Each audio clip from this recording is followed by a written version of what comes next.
Everyone, a very very good afternoon to all of you. आप सभी का स्वागत है आपके अपने चैनल यूजीसी नेट स्पॉटलाइट में। मैं आयुषी आज आपके लिए एक बहुत इंपॉर्टेंट सेशन लेके आई हूँ, जिसमें हम लोग बात करने वाले हैं हमारा जो असिस्टेंट प्रोफेसर एग्जामिनेशन होने वाला है मध्य प्रदेश में, उसकी स्ट्रेटजी से रिलेटेड। आप सभी का यूजीसी नेट एग्जामिनेशन हो चुका है और एमपी सेट एग्जामिनेशन भी हमारा जो है वो हो चुका है। अभी हम वेट कर रहे हैं रिजल्ट का, एमपी सेट के रिजल्ट का, और यूजीसी नेट का रिजल्ट भी आपको जुलाई में देखने को मिल जाएगा।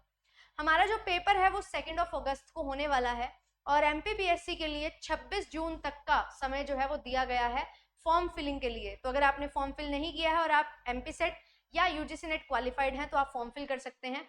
अगर आपने इस बार एमपी सेट 2026 में दिया था, है ना, और उसका रिजल्ट अभी अवेटेड है, तो भी आप फॉर्म फिल कर सकते हैं। वेबसाइट पे डायरेक्टली ये चीज मेंशन की गई है। तो आप सभी अगर फॉर्म फिल करना चाहते हैं, एमपी में असिस्टेंट प्रोफेसर बनना चाहते हैं, तो फॉर्म फिल कर सकते हैं। आज मैं आपके साथ कंप्लीट स्ट्रेटजी डिस्कस करने वाली हूँ कि जो हमारे पास अभी लगभग 40 दिन बचे हैं, इसमें हम किस तरीके से प्रिपरेशन कर सकते हैं। तो सबसे पहले और सबसे इंपॉर्टेंट चीज होती है कि हमें ये समझना कि हमारा जो सिलेबस है वो किस तरीके से पूछा जा रहा है। क्या एमपी असिस्टेंट प्रोफेसर का जो सिलेबस है वो सेम यूजीसी नेट का है या इसमें कुछ चेंजेस हैं। और दूसरी चीज हमारे लिए जो इंपॉर्टेंट होती है वो होता है इसका पैटर्न। तो आप सभी अगर जानते होंगे तो हमारा जो एमपी असिस्टेंट प्रोफेसर एग्जामिनेशन है उसमें हमारे पास 2 पेपर हैं। एक होता है हमारा जनरल पेपर और एक हमारा जो है रहता है सब्जेक्ट पेपर।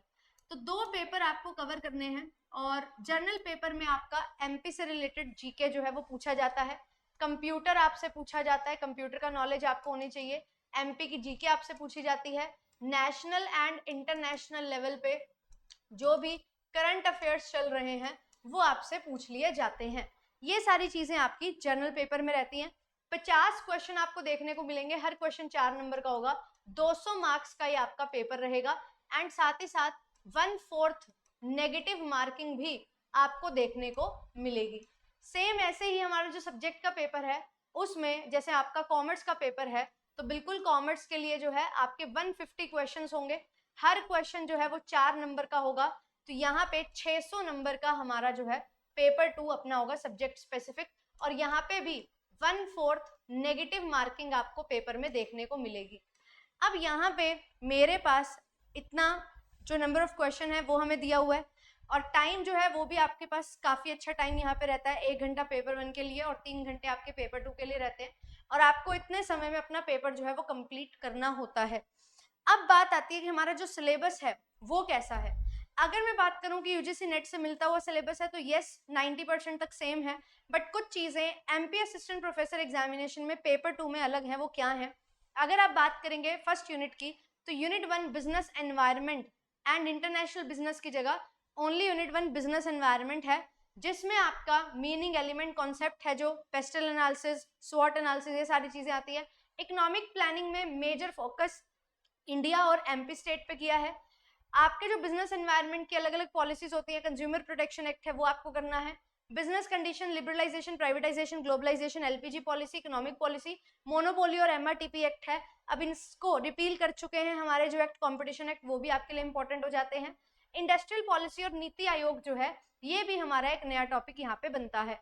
और क्योंकि हमारे 15 क्वेश्चन जो है लगभग 1 यूनिट से आएंगे, क्योंकि 150 क्वेश्चन हमें देखने को मिले हैं, तो नंबर ऑफ क्वेश्चंस भी हमारे यहाँ पे बढ़ जाते हैं। फिर ऐसे ही हमारी सेकंड यूनिट जो है, वैसे हम बात करते हैं अकाउंटिंग एंड ऑडिटिंग, बट इसमें सिर्फ और सिर्फ अकाउंटिंग है।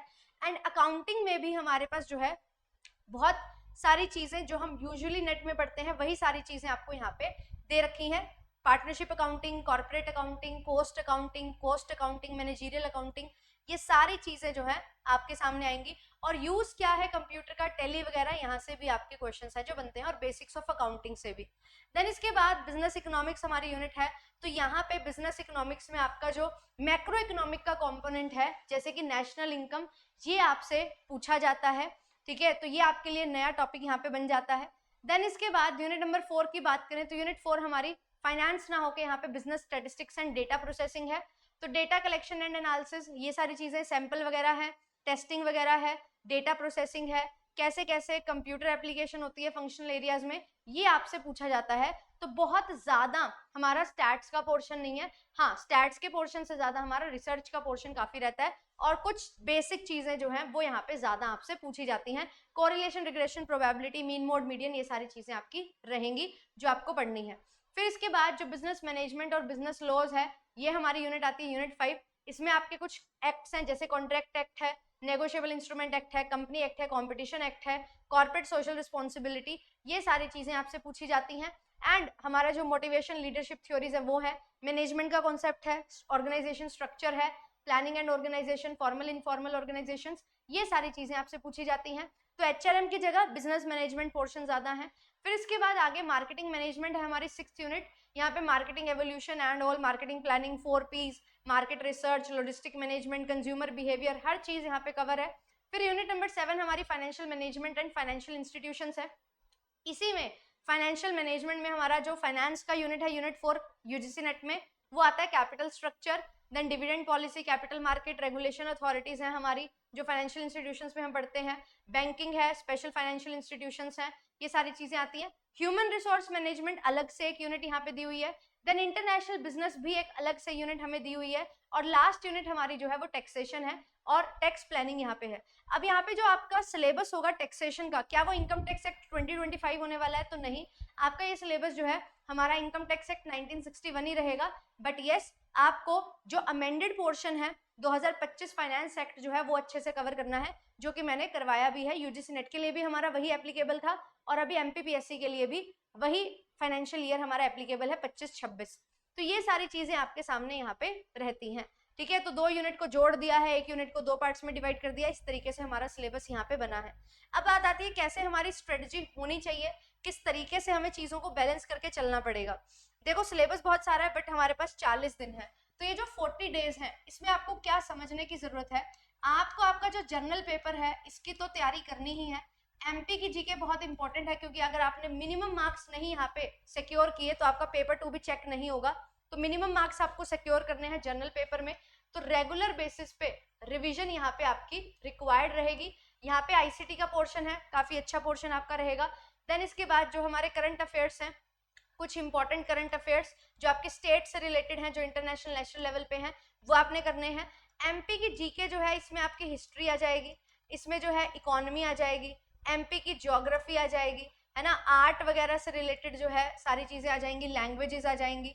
तो यहाँ से ये पोर्शन आपके लिए बहुत जरूरी हो जाता है जो आपको कवर करना है, राइट। ये चीजें आपके लिए इंपॉर्टेंट है, इन्हीं पे आपको मेजर एम्फेसाइज करना है। बेसिक रिवर्स हैं, डांसेस के फॉर्म्स हैं, खाना वाना, इनसे रिलेटेड कुछ चीजें आ जाती हैं। नेशनल पार्क्स हैं, वाइल्ड लाइफ सेंचुरीज कौन सी हैं एमपी में, ये चीजें आपके लिए यहाँ पे इंपॉर्टेंट रहने वाली हैं। तो पीपल डेवलपमेंट एनवायरनमेंट में जो हम चीजें पढ़ते हैं ना, तो करंट से रिलेटेड चीजें यहाँ पे आपके लिए पूछी जाने वाली हैं। हायर एजुकेशन से रिलेटेड कुछ स्कीम्स वगैरह हैं वो आपसे पूछी जाने वाली हैं, राइट। फिर इसके बाद हमारा जो सब्जेक्ट है, इसके लिए आपको एक चीज ध्यान में रखनी होगी, 40 दिन मेरे पास है और 40 के 40 दिन में रिवीजन नहीं कर सकती। आपको ये मेक श्योर करना है कि आपका 15 जुलाई तक, अब से लेके टिल 15 जुलाई आपने कंप्लीट अपनी रिवीजन जो है वो कंप्लीट कर लेनी है। अब रिवीजन आप किस तरीके से करोगे, आपका जो सिलेबस है उसको आपने थरली रिवाइज करना है। आपके लिए मैराथन्स हैं चैनल पे, आप उनको देख सकते हो। आपने पेड बैच लिया हुआ है ऑलरेडी, बहुत सारे बच्चों ने एमपी असिस्टेंट प्रोफेसर के लिए पेड बैच लिया था, उसको आप थरली रिवाइज कर सकते हो, जिसमें आपको कोर कॉन्सेप्ट डिटेल में भी मिलेंगे, पीवाईक्यूज भी मिलेंगे एंड साथ ही साथ आपको रिवीजन भी मिलेगी, सिलेक्शन पैकेज भी आपके पास था। तो ये चीजों से आपकी रिवीजन हो जाएगी। एंड फिर उसके बाद आपको जो है खूब ज्यादा क्वेश्चन प्रैक्टिस पे फोकस करना है, और क्वेश्चन प्रैक्टिस में आपको पीवाईक्यूज भी ध्यान में रखने हैं, साथ ही साथ जो और हमारे एमसीक्यूज हैं यानी कि अदर स्टेट के जो पीवाईक्यूज हैं वो आपने ध्यान में रखने हैं। अभी हमारा जो एचपीएससी का पेपर हुआ था वो, आरपीएससी का रिसेंट पेपर हुआ है वो, हमारा जो यूपीपीएससी का पेपर हुआ है वो, ये सारे पेपर्स आपने एक बार अच्छे से अटेम्प्ट करने हैं, क्योंकि जो हमारे नए टॉपिक्स में बता रही हूँ ना, जैसे नीति आयोग है, नेशनल इनकम है, ये हमारा जो यूपीपीएससी का जीडीसी का पेपर हुआ है उसमें भी ये टॉपिक थे, तो वहां से आपको यहाँ पे हेल्प मिलने वाली है। एंड जो आपके एमपीपीएससी के पेपर्स हैं ये आपको हेल्प करेंगे, 3 पेपर आपको यहाँ पे मिल जाएंगे, लगभग 2 या 3 पेपर, जो आपको 150 क्वेश्चन में यानी कि 300 क्वेश्चन आपको यहाँ पे मिलने वाले हैं। और ऐसे ही और बाकी जो क्वेश्चंस हैं ये आपको मिलेंगे, तो लगभग 1000 क्वेश्चन का क्वेश्चन बैंक आपके पास आ जाएगा। और ये 1000 क्वेश्चन जो है ये आपके 80 से 90 मोस्ट रिपीटेड टॉपिक्स जो होते हैं उनकी प्रैक्टिस करवाएंगे। एंड साथ ही साथ आपको जो है 80 से 90 या 100 टॉपिक्स जो है लगभग न्यू टॉपिक्स मिल जाएंगे जो रेयर टॉपिक्स आपके बनते हैं। तो यहाँ से आप जो है कोर भी अपना रिवाइज कर लोगे, बार बार रिपीट होते हैं जो क्वेश्चन, और जो क्वेश्चन आपको हर पेपर में मान लो 10 क्वेश्चन मिल रहे हैं नए, तो आपके 100 क्वेश्चन जो है वो नए हो जाएंगे। और बेसिक सा टॉपिक और बेसिक क्वेश्चन जो है वो आपको वहां पे याद रखने हैं, समझने हैं। ये आपको हेल्प करेगा अच्छे से अपना जो पूरा कवरेज है सिलेबस का उसको करने में। और मॉक टेस्ट आपके लिए बहुत ज्यादा जरूरी है। तो जब आप पूरा अच्छे से रिविजन कर लो, क्वेश्चन प्रैक्टिस कर लो, तो लास्ट के 10 डेज में आपको कोशिश करनी है कि आप 2 मॉक्स तो इस टाइम दो, और अभी आज से लेके 15 जुलाई 20 जुलाई तक आपको मेक श्योर करना है कि 3 से 4 मॉक्स आप दे दो। तो अगर आप टोटल 6 मॉक्स दे दोगे, 5 या 6 मॉक्स, तो आपकी बहुत अच्छी तैयारी हो जाएगी। एंड जो भी जीके का पोर्शन है वो प्रीवियस ईयर में आपका पूछा गया है, किसी भी एग्जामिनेशन के लिए जो एमपी से रिलेटेड अभी रिसेंटली हुए हैं, वो सारे क्वेश्चंस आप लोग प्रैक्टिस कर सकते हो। वहीं से घूम फिर के आपके क्वेश्चंस हैं जो आपको देखने को मिलेंगे।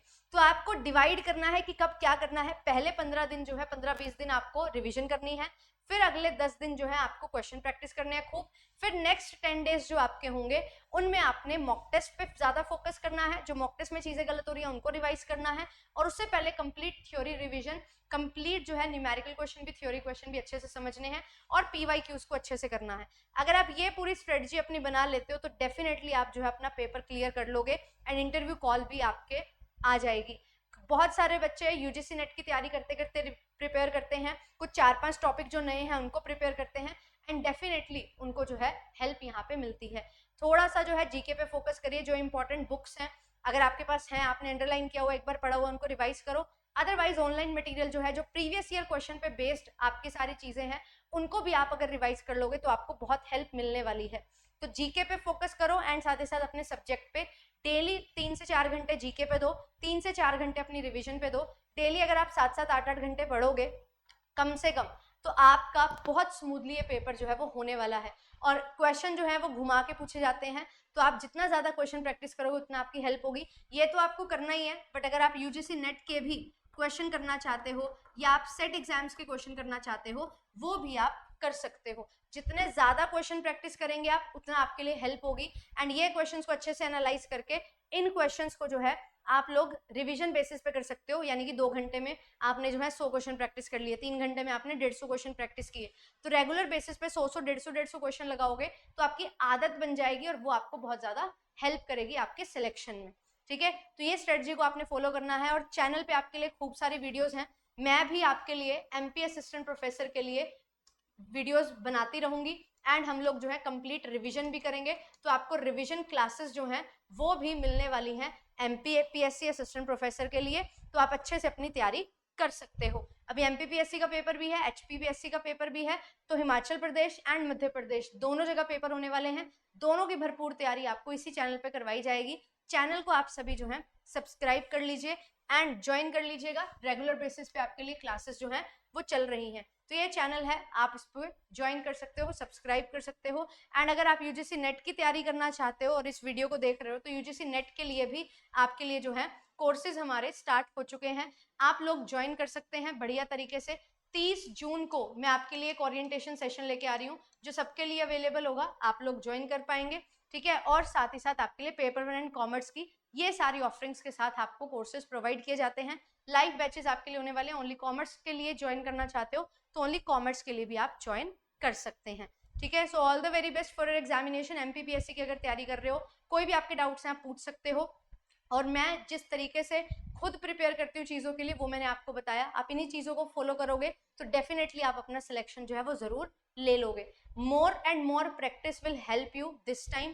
तो जितनी ज़्यादा प्रैक्टिस कर सकते हो, जितना ज़्यादा रिवाइज कर सकते हो उतना करिए, बट एक डायरेक्शन में कि अपना शेड्यूल बनाओ और उसको रिवाइज करो। यूनिट देखो कि मुझे जो है 2 दिन में 1 यूनिट निपटानी है, और उसको निपटाओ और आगे बढ़ो। हर 2 दिन में 1 यूनिट निपटाओगे तो 20 दिन में आराम से 10 यूनिट हो जाएंगी, एंड बढ़िया तरीके से रिविजन के साथ आपके क्वेश्चन प्रैक्टिस भी होने लगेंगे।